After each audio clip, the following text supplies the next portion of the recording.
Hey there, I'm Andrew Heaton, and you're watching EconPop, the show that patiently chisels through the concrete wall of popular culture just to wade through the sewer of economics. The Shawshank Redemption is a beautiful film about how harsh and brutal circumstances can't snuff out human dignity, and about how even in the most degrading and oppressive of environments, humanity will find a way to sneak around the rules to trade stuff like unfiltered cigarettes and posters of pinup girls. Andy Dufresne is an aloof accountant wrongfully convicted of murder and sent to the notorious Shawshank Penitentiary. The thing is, when Andy gets to prison, he doesn't like it. The uniforms are drab and the random bursts of violence are upsetting. So Andy decides to break himself out. Breaking out of prison may seem like an easy thing to do, but trust me, it's not. It's like the prison guards are always one step ahead of you or something. You can't just break out spontaneously. You have to apply time and effort. Remember, kids, a successful jailbreak requires hard work and a sharp mind. So Andy decides to tunnel his way out. An interesting choice. Personally, I prefer to fake my own death and escape through the morgue, but whatever. Andy's a traditionalist, I get it. Even so, a tunnel-sewer combo like the one Andy pulls off requires special tools. Specifically, a tiny rock-cutting hammer.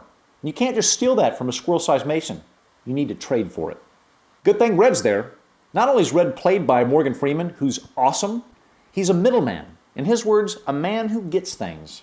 Cigarettes, a bag of reefer, if that's your thing, a bottle of brandy to celebrate your kid's high school graduation, damn near anything within reason.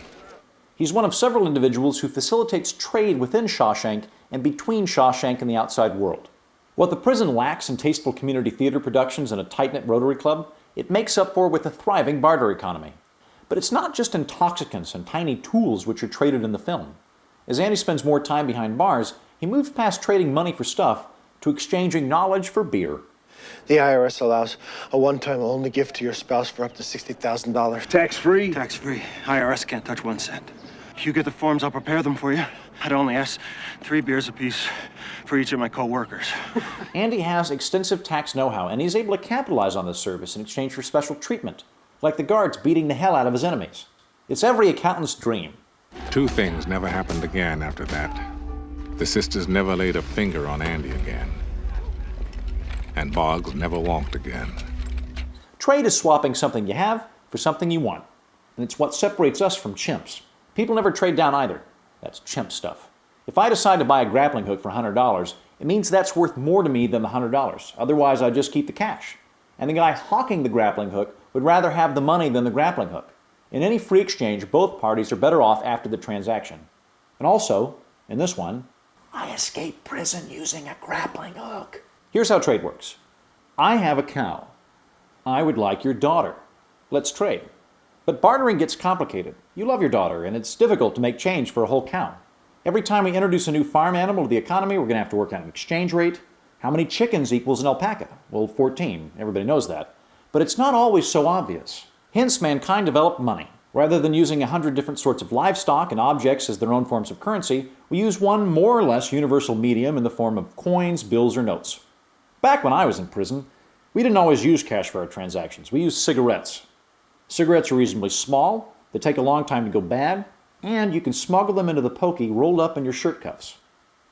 Nowadays, cigarettes are banned in federal facilities and inmates use mackerel. Seriously, I'm not making that up, you can Google it.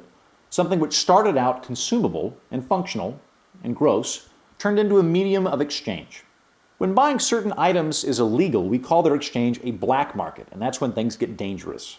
In an open legal market, a store owner has the law to protect her from thievery. Free markets benefit from open competition and the social pressure of civil society. Not a lot of people run out on their dinner bill, and liquor stores that poison customers go out of business.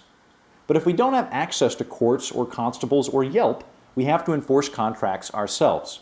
And it behooves parties to develop a reputation for being ruthless and strong.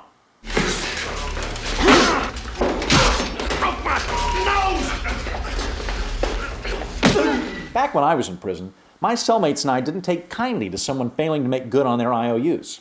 We couldn't send over an attorney or a repo man, so we sent over Knuckles and Bluto, 2 upstanding inmates built like angry refrigerators.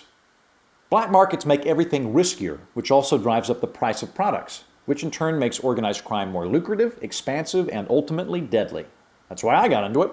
Prohibition is what led to organized crime in America, but now that alcohol is legal, you rarely see anybody shooting up a winery over a Zinfandel dispute. By the way, The Zinfandel dispute was my prison nickname. Shout out to the guys in the gang. America incarcerates more people than any other country on the planet, and we pay for it.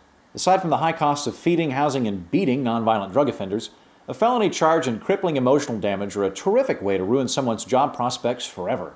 We lose all that productivity through opportunity costs. We spend tax dollars on maintaining the system, and we make it virtually impossible for felons to get a job afterwards, so they turn back to crime. The man's been in here 50 years, Hayward. 50 years. This is all he knows. In here, he's an important man. He's an educated man. Outside, he's nothing. Someday they'll catch me and I'll go back to prison. But I know I can make my experience more enjoyable using trade to get things I want, like friends and protection and brandy, and also things I need, like a jackhammer and some dynamite. Thanks, trade.